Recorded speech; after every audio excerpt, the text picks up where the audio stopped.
Welcome back to part 5 in this multi-part series looking at Canon's custom picture system in depth. If you're new to this series, the custom picture system is Canon's professional-grade image adjustment and control functionality that's built into their Cinema EOS cameras, professional video cameras, and now the EOS R5 Mark II and R1.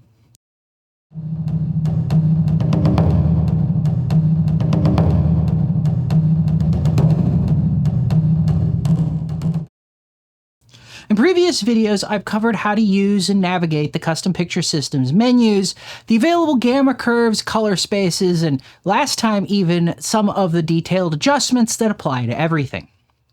This time around, we're going to continue digging into those detailed adjustments. Now, beyond the gamma curve, color space, and color matrix, the custom picture system provides 12 major categories of image adjustments that comprise more than 50 individual settings. For the purpose of this series, I've broken those settings into two groups. Those that are always available, which I covered in the previous video, and those that are only available with specific broadcast gamma curves, and that's what we're going to look at this time. Now, as with the last video, the demonstration and testing that you see in this are being done on an EOS R5C, though the menus and functions will be the same in any other Cinema EOS camera.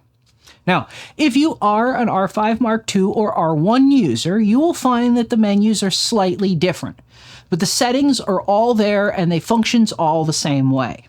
Now, with that said, in this video, we're going to be talking about these functions: HLG Color, Black, Black Gamma, Knee, and over 100%. So with the introduction out of the way, let's get started. Going along in menu order, the first setting that we come to in this category is HLG, or Hybrid Log Gamma Color. This setting is only available when the Hybrid Log Gamma or HLG Gamma curve is selected. In the HLG Color setting, you will find two options: BT2100 and Vivid. It turns out that if you dig into the relevant standards, which Canon kindly noted in the manual, when the HLG signal is rendered by default, its color is intended to be more natural than historically has been the case. Higher saturation has been the standard for SDR content. As such, the standard defines two color modes for HLG content. One that uses the modern HDR color rendering as defined in BT2100 and BT2020, the other that applies a gamma function of 1.2 to the unprocessed or converted RGB data, then an inverse of that to the luminance data only after conversion into the luma chroma chroma color representation. The result of this is that the color saturation will be increased and therefore more familiar to many audiences looking at SDR content. On Canon cameras, when this is set to BT2100, the camera uses the less or lower saturation standard HDR color approach. When this is set to Vivid, the camera uses the alternate, more vivid approach.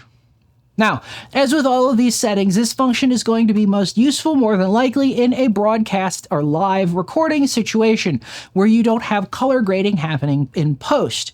And by and large, in any of those situations, you will be told what to use for this if you are working in that case, whether you should enable it or not, because you will need to match with the rest of the systems that are being done.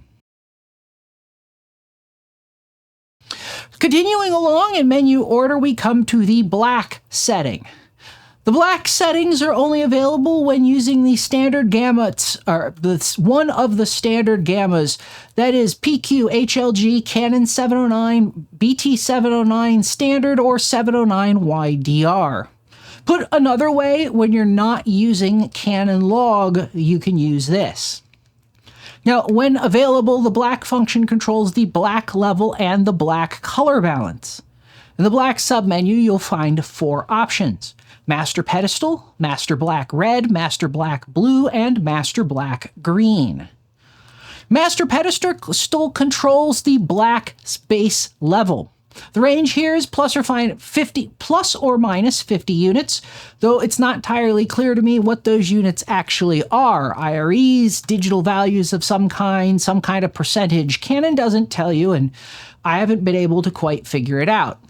Decreasing the master pedestal makes the black point lower, therefore making black darker.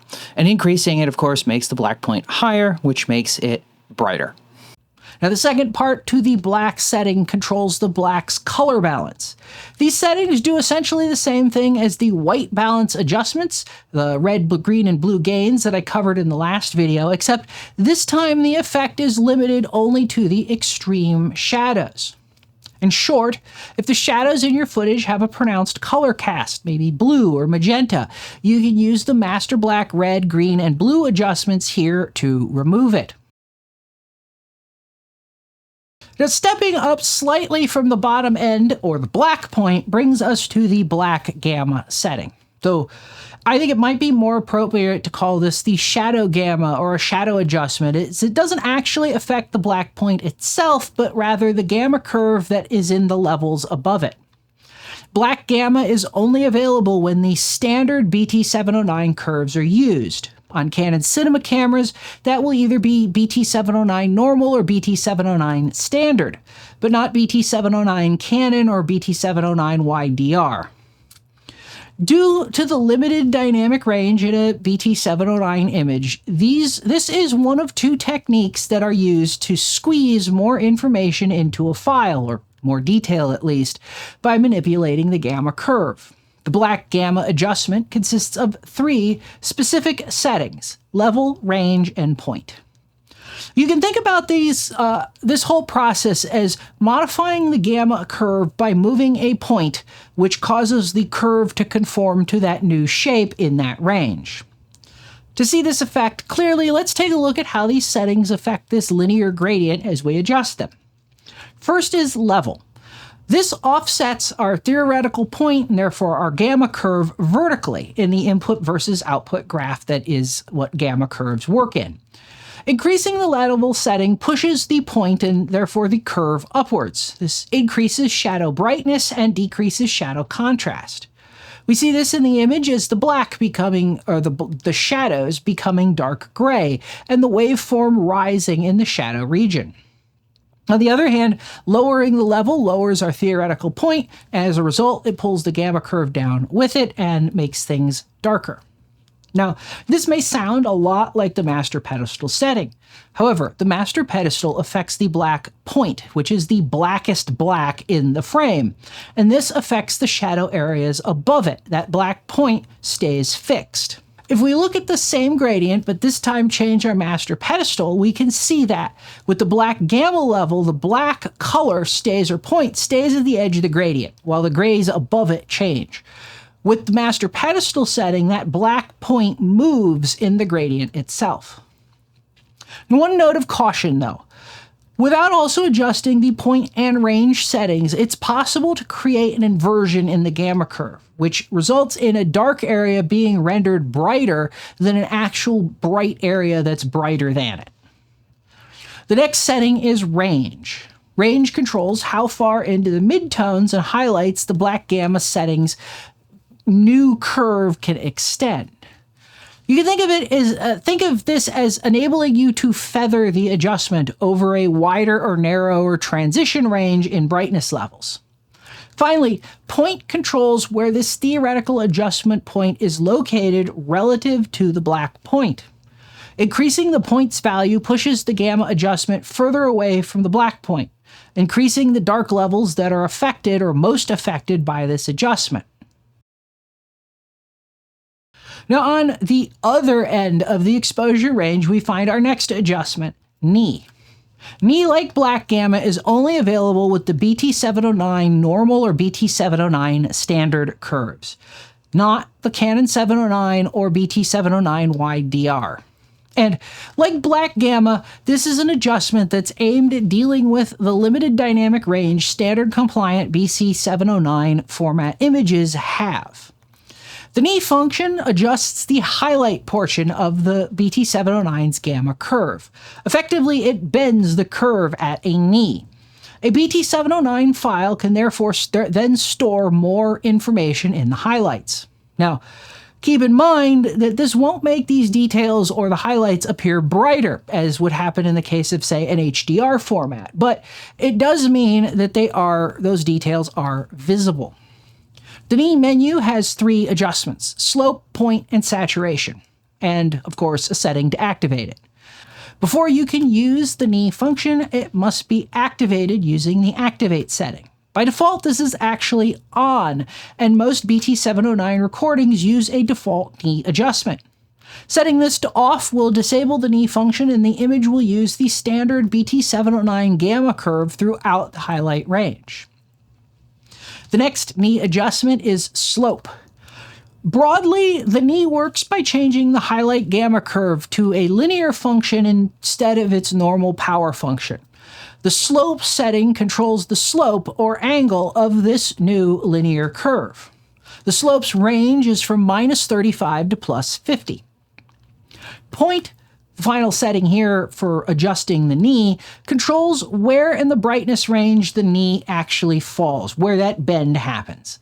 This is where the gamma curve changes from the standard BT709 power curve to this new curve that you're defining. The range is 50 to 109 with a default of 95. And these are IRE values, so keep that in mind. Finally, there is also a saturation adjustment.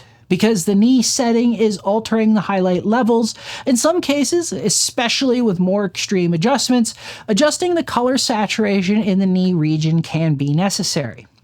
This is where you make that adjustment, and the range goes from -10 to +10 with a default of 0. Now, the final function that applies to the Rec 709 standard gamma curves is found at the very end of the custom picture menu under Other Functions, and it's called Over 100%. Due to backwards compatibility with analog systems, digital broadcast images don't use the full range of values that are available for their bit depth. For example, if you have an 8-bit signal, then that has the possibility of storing 256 values. Typically, it's 0 to 255. But in video that's used in broadcasting, the range of values that are legally allowed to be used for it to conform to the standards actually is only 16 to 235. This is also the range that the IRE scale is defined to use. So 100 IRE equals a level of 235 digital, and that 108 or 109 IRE that you saw previously in the knee function equals 255 digital. However, modern cameras are of course capable of capturing much more dynamic range than that fits in this file, and well beyond what can be put in a legal broadcast image, which raises a question. What do you do with the data that's above the broadcast legal white point? Well, that's what this function allows you to control. When it's available, which is only when you're using BT709 standard or BT709 normal gamma curves, the over 100% function gives you 3 options: through, press, or clip. Through, as its name implies, it's also the default value, does nothing to the signal, and the camera simply writes these greater than 100% values to the files as digital values above 235. In most cases, or pretty much almost always, these could then be recovered in post if you so need to. Press compresses the whole gamma curve so that signals between 100 and 108 IRE are fit into the broadcast legal range, and everything else is pushed down with it. Finally, clip clips the signals above 100% to 100% without otherwise affecting the rest of the gamma curve. As I said, Canon's default for this setting is through, which is probably the safest setting for most users since it doesn't affect the image as a whole, and levels above 100% or 100 IRE can be recovered or clipped in post depending on your needs. Now, that said, most of these advanced custom picture settings, and this applies to everything and why I haven't sort of given advice all the way along, most users will not want to do or mess with any of these settings. And those that do need to change these settings will be working in an environment where either they understand what they're doing, in which case this video is probably not going to be all that helpful to them, or there's a broadcast engineer that's overseeing the production and that's determining how these settings need to be adjusted that can tell you what you need to do. So with that, we have now covered all of the detailed adjustments that are available through Canon's Custom Picture system. Well, with the exception of one. The last adjustment in the Custom Picture system is the look file setting, and that's what we're going to talk about in the next video, as it's easily the most powerful customization you have over the look and feel of the video or images that you are producing when shooting on a Canon cinema camera.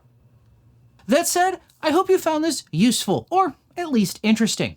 If you did, let me know by hitting that like button. Also, if this kind of thing seems like it might be your kind of thing, please consider subscribing if you haven't already. Finally, if you'd like to help and support this channel, you can help us for free by liking this video, sharing it with your friends, and leaving a comment with your experiences. Likewise, you can support us by hitting that thanks button or buying yourself something you've always wanted from one of the affiliate links in the description below. And as always, thanks for watching, and I'll see you next time.